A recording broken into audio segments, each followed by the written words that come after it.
ولی کی غزل کی ہم تشریح دیکھتے ہیں۔ غزل کیا ہے؟ تیرا لب دیکھ ہواں یاد آوے، تیرا مکھ دیکھ کناں یاد آوے۔ اچھا، پہلے میں آپ کو بتاؤں ولی دکنی کا جو انداز ہے، جو ان کی غزلوں میں جو ہم ان کا انداز پڑھتے ہیں وہ قدیم اردو کے جو ہے وہ الفاظ جو ہے وہ استعمال کرتے ہیں۔ جیسے یہ ہے ہواں یاد آوے، یہ ہے لفظ آئے۔ جیسے تیرا لب دیکھ ہواں یاد آئے کی جگہ پہ آوے، پہلے قدیم اردو میں جو پہلے ان کے دور کی اردو تھی اس طرح کے جو ہے وہ لفظ جو ہے وہ استعمال ہوتے تھے۔ لب مطلب ہونٹ، مکھ مطلب چہرہ۔ آب حیات کے بارے میں ایک روایت موجود ہے کہ جو کوئی اس کا پانی پی لیتا ہے اسے زندگی جاوید مل جاتی ہے۔ ولی نے اس مصرعے میں اپنے محبوب کے لب کو تشبیہ دی ہے۔ اس مصرعے میں ہم دیکھیں تو ولی نے اپنے محبوب کے لبوں کو اپنے محبوب کی تعریف کرتے ہوئے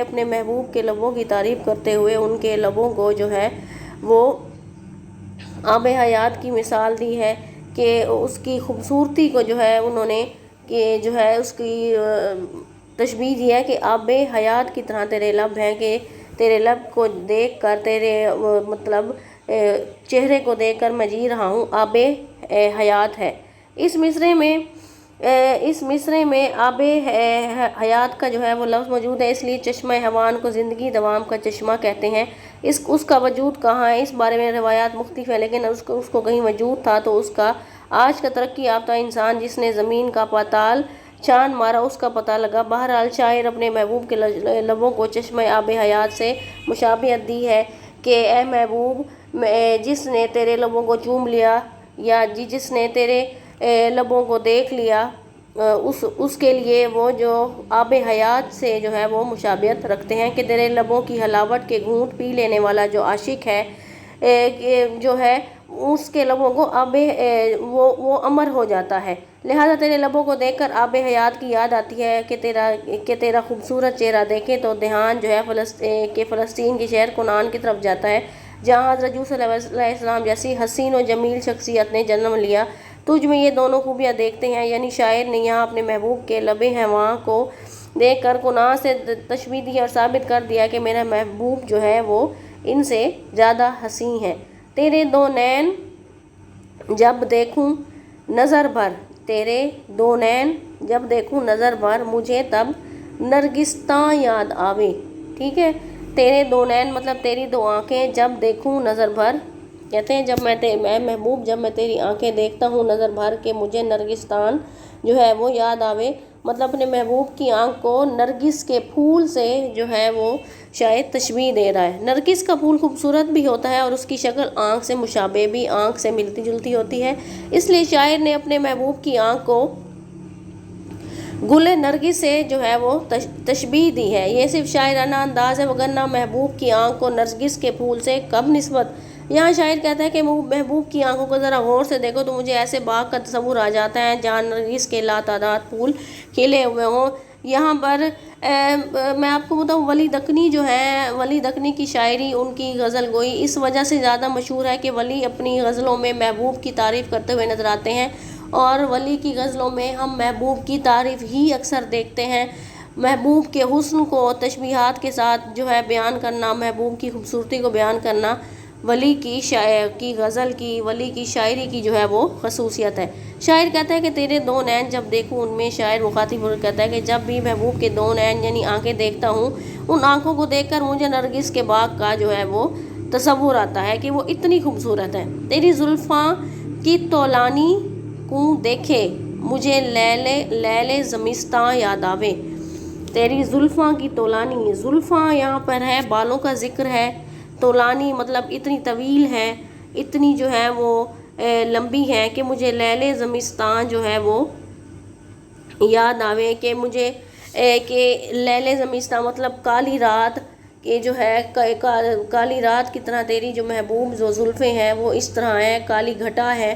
محبوب کی زلفیں اگر کالی سیاہ اور بہت لمبی ہو تو اس کو چار چاند لگا دیتی ہیں۔ یہ شان محبوبیت کا مشرقی انداز ہے، وگرنہ مغربی محبوب کی نسبت یہ ہے میزان حسن ناکام ہو جاتا ہے۔ ولی کو ایسا محبوب میسر ہے جس کی زلفیں سیاہ ہیں اور لمبی بھی، ولی یہاں اپنے محبوب کی زلفوں کو سیاہ لمبی سردیوں کی رات سے جو ہے وہ تشبیہ دیتا ہے کہ اے محبوب تیری زلفیں جو ہے وہ رات کی طرح جو ہے، جس طرح رات پھیلی ہوتی ہے کالی ہوتی ہے، اس طرح تیری زلفیں بھی کالی ہیں اور طویل ہے، بہت بڑی ہیں۔ جس طرح رات بہت کالی ہوتی ہے اس طرح محبوب کی زلفیں بھی سیاہ ہیں، اور جس طرح سردیوں کی راتیں سیاہ ہونے کے ساتھ ساتھ لمبی ہیں، اس طرح ولی کا محبوب بھی لمبی زلفیں رکھتا ہے۔ یعنی ولی کو اپنے محبوب کی لمبی اور سیاہ زلفیں دیکھ کر تاریک لمبی راتیں جو ہے وہ یاد آ جاتی ہیں۔ تیری زلفاں ہیں یوں مکھ جو کہ دیکھے اے شمع شبستاں یاد آوے۔ تیری زلفاں ہیں یوں مکھ جو کہ دیکھے، وہ کہتا ہے محبوب تیری زلفیں ایسی ہیں کہ جو مکھ دیکھے، مطلب جو چہرہ دیکھے، جو بھی دیکھے اسے شمع شبستاں یاد آوے۔ ٹھیک ہے، محبوب کا چہرہ سفید چمکدار اور روشن ہے۔ کالی زلفوں کے پس منظر میں شاعر بڑی جو ہے وہ خوبصورتی کے ساتھ تشبیہ کے ساتھ حسن محبوب کا ذکر کرتا ہے، اور اے محبوب تیری کالی گھنی اور لمبی سیاہ زلفوں میں تیرا چمکدار چہرہ بالکل ایسے ہی ہے جیسے رات کو تاریکی کے پس منظر میں کسی گھر میں شمع جل رہی ہے۔ وہ کہتے ہیں اے محبوب تیری کالی گھنی جو زلفیں ہیں، ان زلفوں کے ساتھ تیرا چہرہ بھی بالکل ایسا خوبصورت ہے کہ اس تاریکی میں، اس اندھیرے میں ایسے تیرا چہرہ روشن ہوتا ہے، چمکتا ہے کہ جیسے گھر میں شمع جل رہی ہو اور پورا گھر روشن ہو گیا ہو۔ تیرے چہرے کی خوبصورتی کی وجہ سے پورا گھر جو ہے وہ روشن ہو گیا ہے۔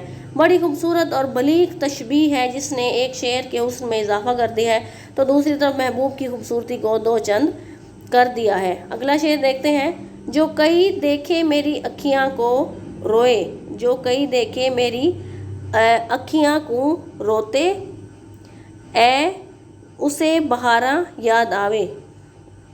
شاعر کی آنکھ جب رونے پہ آئے تو شبنم کی طرح نہیں بلکہ بادلوں کی طرح چماچم برستی ہیں، یوں اس کی تمام محرومیاں اور حسرتیں اس کی اشکوں کی صورت میں ڈھل کر آنکھوں کی راہ میں نکلتی ہیں۔ شاعر کہتا ہے کہ جب میں روتا ہوں اے محبوب، جب میں تیرے لیے روتا ہوں، تو میری جو محرومیاں ہیں، میری جو حسرتیں ہیں تجھے لے کر، تجھے پانے کی دھن میں، کہ میری جو آنکھیں ہیں ان کی اس میں سے شبنم کی طرح جو ہے وہ چماچم برستی ہیں، آنسو نکلتے ہیں۔ ولی کہتے ہیں اگر کوئی میری آنسو کی مطلب اس روانی کو دیکھے، آنکھوں کو دیکھے، تو اسے فوراً موسم بہار کی جو ہے وہ بارش یاد ہے کہ جو کہ میری آنکھوں کی طرح مسلسل اور دھواں دار برستی ہیں۔ یہاں پر ولی نے اپنی آنکھوں کو بادل سے تشبیہ دی ہے کہ بادلوں کی طرح جو ہے وہ میری آنکھیں برس رہی ہیں اپنے غم کی شدت میں اضافے کے لیے، بادلوں کی طرح، بارش کی طرح میری آنکھیں جو ہے تیری جدائی میں برس رہی ہیں۔ جو میرے حال کی گردش کو دیکھے اسے